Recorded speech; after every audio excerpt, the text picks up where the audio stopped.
Oke, nah sekarang saya akan membuatkan helper untuk bosnya, ya, dengan catatan sementara animatornya dengan terpaksa harus saya matikan ya, karena kalau enggak nanti helpernya ini ikut ke-rotate.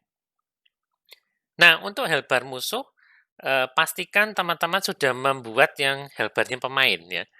Kalau belum, silakan tonton dulu videonya untuk helper pemain ya, linknya saya kasih di ujung kanan atas atau bisa juga cek di description di bawah ya. Saya asumsikan teman-teman sudah membuat helpernya pemain, ya jadi sekarang tinggal bikin helpernya si bos. Nah, kalau terlihat di contohnya sini, ya helpernya ini ngikut dari bosnya. Ya, nah user interface yang mengikuti game object itu bisa menggunakan render mode yang diganti ke world space. Ya, artinya dia tidak lagi digambar menutupi layar pemain, tapi sekarang dia akan digambar pada ruang yang sama dengan game object-nya. Ya, saya akan lakukan hal itu. Ya, jadi di boss, sekarang saya akan tambahkan dia sebuah kanvas baru. Nah, ini dia. Ya, saya akan tambahkan sebuah kanvas, tapi render mode-nya langsung diganti jadi world space. Ya, dan ini butuh pengaturan baru namanya event kamera. Ini masukkan aja kamera main kita ya, main kamera. Ini tinggal drag and drop aja ke sana. Nah, berikutnya, terus user interface-nya di mana ini di bosnya? Ya, pertama-tama reset dulu position-nya jadi 0,0. Dan width serta height-nya ini tidak perlu terlalu besar ya. Dicoba aja misalkan 10 kali 10. Nah, di manakah kanvas kita sekarang? Saya akan geser aja ke tempat yang kosong. Nah, ini dia. Ya, ternyata kanvas saya ada di sini. Menurut saya ini masih terlalu besar. Ya, saya maunya cuma seukuran bosnya aja sih. Jadi bisa dimodif, ya. Langsung aja pakai rectool, kemudian silakan dimodifikasi ukurannya, ya kira-kira sampai kurang lebih mungkin sekian. Ya mungkin segini, saya tidak tahu persis ini hasilnya gimana karena ini masih ke zoom in ya. Tapi tidak apa-apa deh. Ya, kanvasnya saya ganti nama langsung aja jadi helper. Lalu saya akan lakukan hal yang mirip dengan ini tadi ya. Tapi saya tidak menambahkan game object kosong. Karena sudah terwakili sama kanvasnya sendiri. Ya, jadi di sini saya hanya akan menambahkan sebuah UI, image, untuk frame-nya, dan dia harusnya nge-stretch sesuai dengan ukuran kanvas. Ukurannya besar sekali ini sekarang.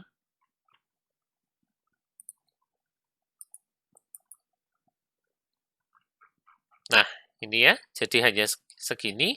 Kalau mau cara seperti tadi bisa juga. Ya, di sini ada prompt. Kalau ditekan tombol Alt, itu juga sekaligus ngubah posisinya. Ya, jadi contohnya gini ya. Kalau saya sekarang tekan tombol Alt, sambil klik di sini, maka posisi dari sebuah user interface itu akan berubah juga. Ya, ini yang cara yang cepat untuk mengubah posisi dari sebuah user interface. Oke, berikutnya gambarnya tadi pakai health frame. Ya, nah cuman ini kalau dilihat di sini kok hitam semua ya. Nah, ini cara paling mudah untuk mengganti gambarnya. Diganti aja di pixels per unit di sini. Ya, diperbesar pelan-pelan sampai frame-nya kelihatan.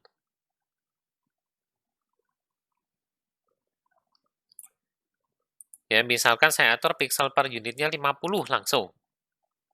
Nah, karena dia lagi keluar dari layar, dari kamera ya, saya akan geser balik bosnya, karena toh sekarang sudah ada panduan image ya. Ya, ternyata kebesaran Mas Ian ya.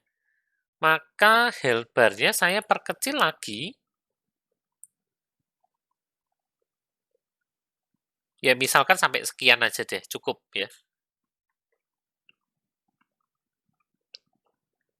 Berikutnya kita bikin untuk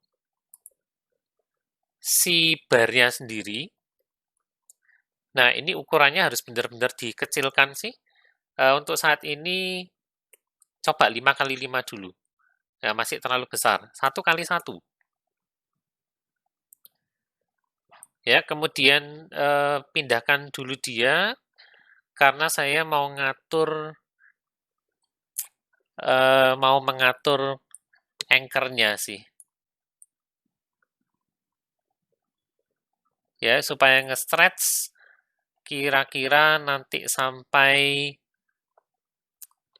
di background dari frame-nya ini. Nah, misalkan sekian, baru saya ubah ukurannya.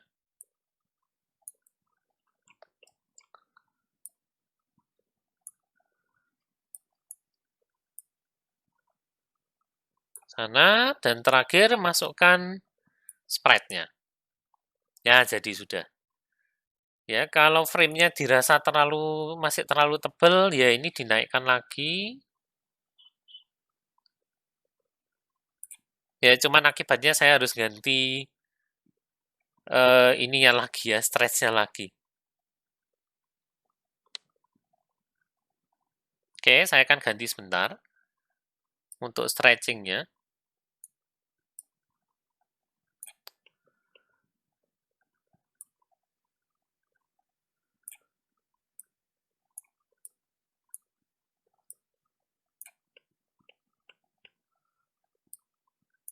Ya, kira-kira seperti ini deh handlebar-nya si bosnya.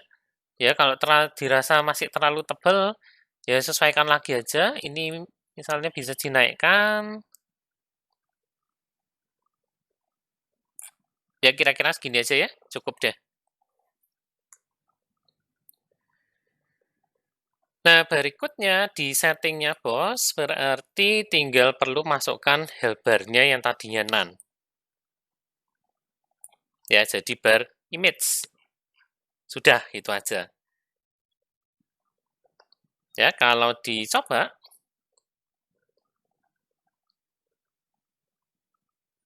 nah ini tadi yang saya ceritakan ya, karena animasinya itu mempengaruhi si bos, maka handlebar saya ikut goyang-goyang.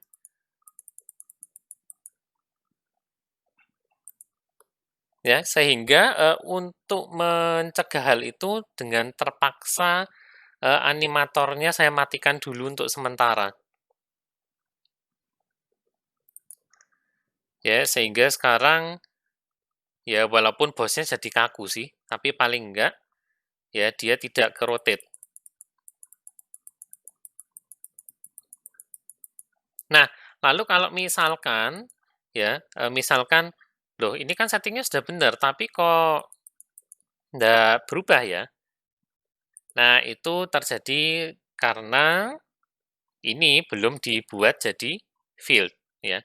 Jadi kalau sudah membuat image untuk sebuah bar, sudah diatur fill amount-nya lewat program, lewat script, tapi kok nggak berubah, berarti image type-nya masih belum diganti ya.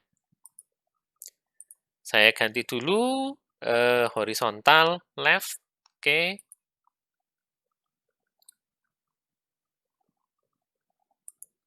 Maka sekarang, nah bisa terlihat ya di sini bosnya health-nya mulai berkurang.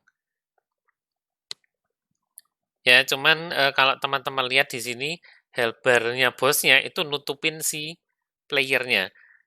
Ya, mungkin bukan ini yang diharapkan sama pemain, jadi nanti silakan diubah ya.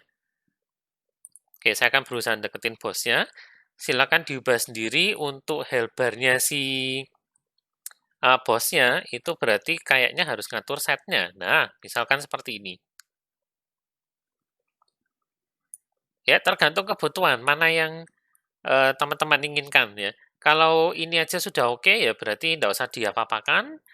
Tapi kalau kepingin playernya itu selalu ada di atas, maka ini digeser aja 0,1. Ya, sehingga dia ada di belakang. Ya, jadi itu aja konsepnya untuk membuat helper yang mengikuti game object ya. Tinggal diingat aja bahwa render mode-nya diganti menjadi world space. Dan ini ada di canvas. Ya, berikutnya saya akan coba membuat skill icon yang ada cooldown-nya seperti ini. Ya, ini hanya membutuhkan 3 komponen user interface ya, yaitu button, mask, ini adalah image sebetulnya, dan time ini adalah sebuah teks ya. Dalam hal ini saya gunakan Text Mesh Pro. Ya, yang tertarik bisa lanjut ke video berikutnya ya. Setelah ini saya akan lanjutkan membuat skill icon dengan cooldown ya, jangan kemana-mana dulu.